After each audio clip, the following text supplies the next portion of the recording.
It's been over 3 years since Britain voted to leave the EU, and the country remains deeply divided over the issue. Supporters of Brexit have continued to insist the 2016 referendum result must be respected. But many pro-Remain politicians say the will of the people may have since changed. Ollie Barrett reports from London. Chris Harris voted to get Britain out of the European Union. But he's since changed his mind and says if there was another referendum, he'd now be a Remainer. Most people were fed at least a lie and probably a series of lies. And I feel that I should apologise for my actions in June 2016. Chris says 3 years on, he's opened his eyes to a different point of view. I would absolutely vote differently. I would be an ardent and vociferous Remainer. I would absolutely vote Remain to stay within the EU if had the opportunity again.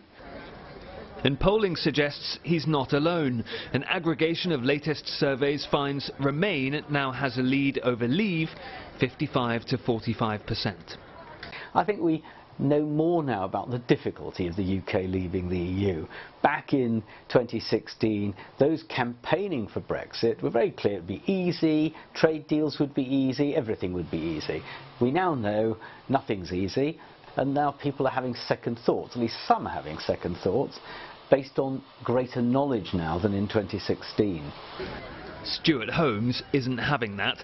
He voted Brexit in 2016 and has become more entrenched in his opinion since. He's been protesting outside Parliament for months. What was the result of the first referendum vote? Stick to it. If we do that, our credibility is still intact. If we don't do it, we're a laughing stock. Brexit supporters also point out they were behind in the polls going into 2016's vote and still managed to win.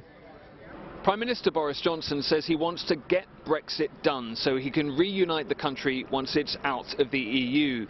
But in reality, Brexit won't be done at that point. Negotiations will need to start with Brussels on a trade deal, and that could take years.